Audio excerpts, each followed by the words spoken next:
आज हम करेंगे क्लास 9th के हिंदी चैप्टर 9 कृष्ण महिमा। क्वेश्चन नंबर 1, सही विकल्प का चयन करो।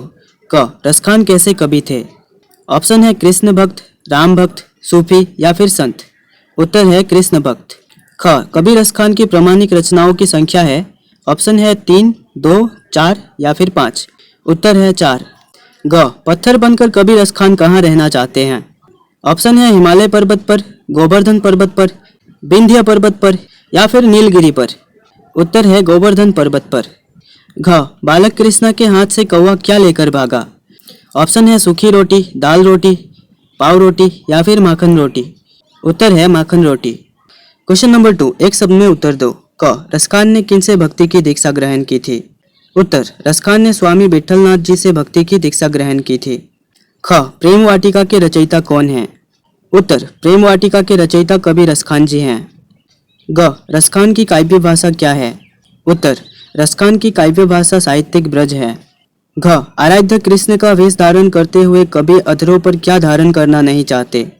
उत्तर, आराध्य कृष्ण का वेश धारण करते हुए कवि अधरों पर मुरली धारण करना नहीं चाहते। किनकी गाय चराकर कवि रसखान सब प्रकार के दुख भुलाना चाहते हैं? उत्तर, राजानंद के गाय चराकर कवि रसखान सब प्रकार के सुख भुलाना चाहते हैं। क्वेश्चन नंबर 3, पूर्ण वाक्य में उत्तर दो। क, कवि रसखान कैसे इंसान थे? उत्तर, कवि रसखान कोमल हृदय वाले भावुक प्रकृति के इंसान थे। ख, कवि रसखान किस स्थिति में गोपियों की कृष्ण प्रेम से अभिभूत हुए थे? उत्तर, कवि रसखान श्रीमद् भागवत का फारसी अनुवाद पढ़कर गोपियों के कृष्ण प्रेम से अभिभूत हुए थे। ग, कवि रसखान ने अपनी रचनाओं में किन छंदों का अधिक प्रयोग किया है? उत्तर, कवि रसखान ने अपनी रचनाओं में दोहा, कवित्व और सवैया छंदों का अधिक प्रयोग किया है। घ, मनुष्य के रूप में कवि रसखान कहाँ बसना चाहते हैं? उत्तर, मनुष्य के रूप में कवि रसखान ब्रज गोकुल के ग्वालों के साथ गांव में बसना चाहते हैं। किन वस्तुओं पर कवि रसखान तीनों लोकों का राज न्यौछावर करने को प्रस्तुत है? उत्तर, रसखान अपने को कृष्ण के नाम पर कृष्ण के लाठी कंबल पर तीनों लोकों का राज न्यौछावर करने को प्रस्तुत है। क्वेश्चन नंबर 4, अति संक्षिप्त उत्तर दो।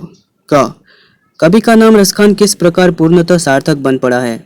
उत्तर, भावुक हृदय से बनी उनकी रचनाओं में भक्ति रस, प्रेम रस और काव्य रस, इन तीनों गुणों का भरपूर समावेश है। इसी कारण उनका नाम रसखान सार्थक हुआ है। ख, जो खग हो तो बसेरो करो, मिली कालिंदी कुल कंदप की डारन का आशय क्या है? उत्तर, जो खग हो तो बसेरो करो, मिली कालिंदी कुल कंदप की डारन का आशय है कि अगर रसखान पक्षी का जन्म लेते तो वे कालिंदी झील के तट में कदम के डालियों पर निवास बनाकर रहते, क्योंकि उसी पेड़ की डाल पर श्री कृष्ण बैठकर बांसुरी बजाया करते थे। ग, वा छवि को रसखानी बिलोकत, वारत काम कालिनिधि कोटि का तात्पर्य बताओ। उत्तर, श्री कृष्ण का सुंदर छवि देख रसखान कहते हैं कि सिर पर सुंदर चोटी और हाथ में माखन रोटी लेकर आंगन में घूमते दृश्य को देखकर करोड़ों कामदेव और चंद्रमा उनके ऊपर न्यौछावर है। घ, भाव तो वो ही मेरे रसखानी, घ, भाव तो वही मेरे रसखानी, सो तेरे कहे सब स्वांग भरेंगे का भाव स्पष्ट करो। उत्तर, कभी अपने आराध्य कृष्ण का रूप धारण करना चाहते हैं, कभी सिर पर मोर पंख, गले में गुंजे की माला पहनेंगे और अपने को सुखी मानेंगे। क्वेश्चन नंबर 5, संक्षिप्त उत्तर दो। क, कबीर रसखान अपने आराध्य का सानिध्य किस रूपों में प्राप्त करना चाहते हैं? उत्तर, कबीर रसखान अपने आप को श्री कृष्ण के भक्ति में निमज्जित कर अपने आराध्य का सानिध्य प्राप्त करना चाहते हैं। इसके लिए रसखान जी ने श्री कृष्ण को सखा मानकर अपना प्रेम प्रकट किया है। दूसरी ओर उन्होंने अपने आराध्य का सानिध्य प्राप्त करने के लिए अपना सब कुछ त्याग कर ब्रजभूमि तक चले गए थे। ख, अपने उपास्य से जुड़े किन किन उपकरणों पर क्या क्या न्यौछावर करने की बात कवि ने की है? उत्तर, कबीर रसखान ने अपने उपास्य से जुड़े कलूटी, कामरिया, गाय, तालाब, करिल, कंजन आदि उपकरणों पर राज्य, त्रिलोक आदि न्यौछावर करने की बात कही है। ग, कवि ने श्री कृष्ण के बाल रूप की माधुरी का वर्णन किस रूप में किया है? उत्तर, कबीर रसखान ने श्री कृष्ण की बाल रूप की माधुरी का वर्णन निम्न उल्लेखित रूप में किया है। श्री कृष्ण के सिर और बाल रजकनों से भरे हुए सुंदर और शोभित दिखाई पड़ता है। उनकी पैर में पहनने वाले नुपुर की रुंझुन ध्वनि, पीली कचौटी और विविध क्रीड़ा कौतुक सभी भक्तों को आनंद देती है। वैसी छवि या दृश्य को देखकर कभी करोड़ों चंद्रमा की सौंदर्य और कामदेव को भी न्यौछावर कर सकते हैं। उनके हृदय में इतनी प्रेम है कि उन्होंने कृष्ण के हाथों से रोटी ले जाने वाले कौवे के प्रति भी ईर्ष्या व्यक्त की है। घ, कवि ने अपने आराध्य की तरह वेश धारण करने की इच्छा व्यक्त करते हुए क्या कहा है? उत्तर, कबीर रस खान ने अपने आराध्य देव श्री कृष्ण की तरह वेश धारण करने की इच्छा व्यक्त करते हुए कहा है कि मैं सिर पर मोर की पंख रखूंगा और गले में गूंज की माला पहनूंगा। मैं शरीर पर पीत वस्त्र धारण करूंगा और हाथों में छड़ी लेकर वृंदावन में ग्वालिनों के साथ गाय चराऊंगा। कृष्ण जी को जो अच्छा लगता वही वेश में पहनूंगा, पर कृष्ण जी के द्वारा अधरों पर रखी गई बांसुरी को अपने होठों में नहीं रखूंगा। क्वेश्चन नंबर 6, सम्यक उत्तर दो। क, कबीर रस खान का साहित्यिक परिचय दो। उत्तर, रस खान ने अपनी कविता में ब्रज भाषा का प्रयोग किया है। उनकी भाषा सरस, सरल और शुद्ध है।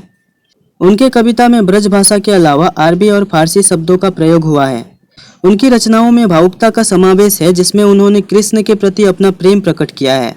रस खान जी के काव्य में प्रेम और भक्ति की अनुपम आदर्श विराजमान है। रस खान द्वारा रचित रचनाएं हैं सुजान रस खान, प्रेम वाटिका, दान लीला और अष्टयाम। इनकी अनुभूति में जितनी सरलता है वह अन्य कवियों में बहुत कम मिलती है। ख, कबीर रस खान की कृष्ण भक्ति पर प्रकाश डालो। उत्तर, कबीर रस खान ने कृष्ण को सखा मानकर अपना प्रेम और भक्ति प्रकट किया है। वे ब्रजधाम के ग्वालों की तरह कृष्ण भक्ति में लीन हो गए थे। रस खान अपने आराध्य कृष्ण के सानिध्य में रहने के लिए वृंदावन जाने तथा वहां ग्वालों सहित गाय चराने वालों के बीच दिन बिताने की चाहत प्रकट की है। यमुना तट पर स्थित कदम वृक्ष के डालियों पर पक्षी बनकर श्री कृष्ण की भांति कबीर रस खान रहना चाहते हैं। ग, पठित छंदों के जरिए कबीर रस खान ने क्या क्या कहना चाहा है। उत्तर, कृष्ण महिमा शीर्षक के अंतर्गत संकलित चारों छंद सुजान सागर से लिए गए हैं। इन चारों छंदों से कृष्ण भक्ति की महिमा ही प्रकट हुई है। प्रथम छंद में अपने आराध्य के सानिध्य में रहने की कवि की गहरी इच्छा का संकेत मिलता है, तो दूसरे छंद में अपने उपास्य से जुड़े अलग अलग उपकरणों पर सर्वस्व न्यौछावर करने की कवि की चाहत व्यंजित हुई है। तीसरे छंद में कवि ने आराध्य कृष्ण के बाल रूप की माधुरी का वर्णन किया है और चौथे छंद में अपने उपास्य की तरह ही वेश धारण करने की चाहत प्रकट की है। क्वेश्चन नंबर 7, प्रसंग व्याख्या करो। क, मनुष्य हो तो वही, नीत नंद की धेनु मझारन। उत्तर, प्रसंग, प्रस्तुत छंद हमारी पाठ्यपुस्तक आलोक भाग 2 के अंतर्गत कबीर रस खान विरचित कृष्ण महिमा शीर्षक से लिया गया है। संदर्भ, रस खान ने इसमें अपने उपास्य के सानिध्य में रहने की गंभीर अनुराग प्रकट किया है। इस छंद के जरिए कबीर रस खान ने अपने आप को एक सुयोग्य कृष्ण प्रेमी और एकांत भक्त होने का भाव दर्शाया है। रस खान कहते हैं कि वो ब्रजधाम के ग्वालों की तरह निवास करना चाहते हैं। अगर पशु भी होते तब भी राजा नंद के गायों के बीच ही चरते, और पत्थर होते तो वह उस पहाड़ का ही होते जिसे कृष्ण जी ने इंद्र के अहंकार नाश करने के लिए अपने सिर पर धारण किया था। कबीर रस खान पक्षी होते तो यमुना तट पर स्थित कदम वृक्ष के डालियों पर ही निवास करते। ख, रस खान कबो इन आखिन करिल के कुंजन ऊपर वारो। उत्तर, प्रसंग, प्रस्तुत छंद हमारी पाठ्यपुस्तक आलोक भाग 2 के अंतर्गत कबीर रस खान विरचित कृष्ण महिमा शीर्षक से लिया गया है। संदर्भ, रस खान ने इन पंक्तियों में अपने उपास्य के ऊपर सब कुछ न्यौछावर करने की गंभीर इच्छा प्रकट किया है। व्याख्या, कबीर रस खान अपने आराध्य श्री कृष्ण जी के बहुत से उपकरण जैसे कलोटी, कंबल, कुबेर, निधियां, गाय आदि पर अपने आप को न्यौछावर कर देना चाहते हैं। कबीर रस खान श्री कृष्ण के लीला भूमि ब्रज के वन बाग, तालाब आदि के लिए सोने चांदी के नगर को छोड़ ब्रज के कटीला कुंज पर अपने को न्यौछावर कर देना चाहते हैं।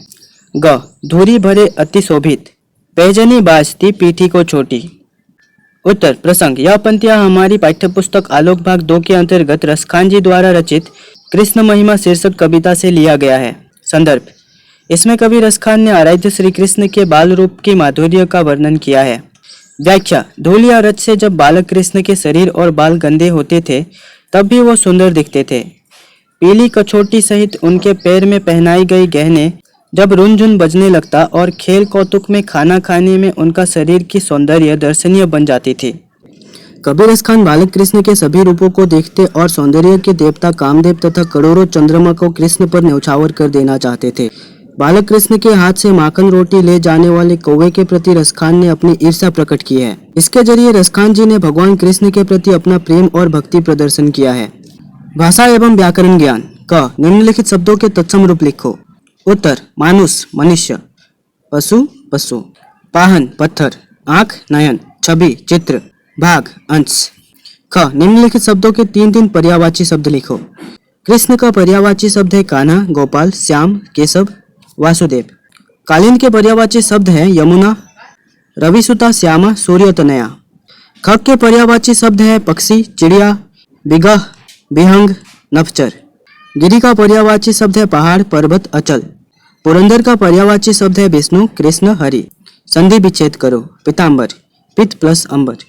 अनेकानेक, अनेक प्लस अनेक। इत्यादि, इति प्लस आदि। परमेश्वर, परम प्लस ईश्वर। नीरस, निह प्लस रस। घ, निम्नलिखित शब्दों की खड़ी बोली में प्रयुक्त होने वाले रूप बताओ। उत्तर, मेरो, मेरे। बसेरो, बसेरा। अरु, और। कामरिया, कंबल। धूरी, धूली। शोभित, शोभित। माल, माला। ता प्रत्यय जोड़कर 5 शब्द लिखो। उत्तर, मानवता, मलिनता, सरलता, मादकता, दानवता।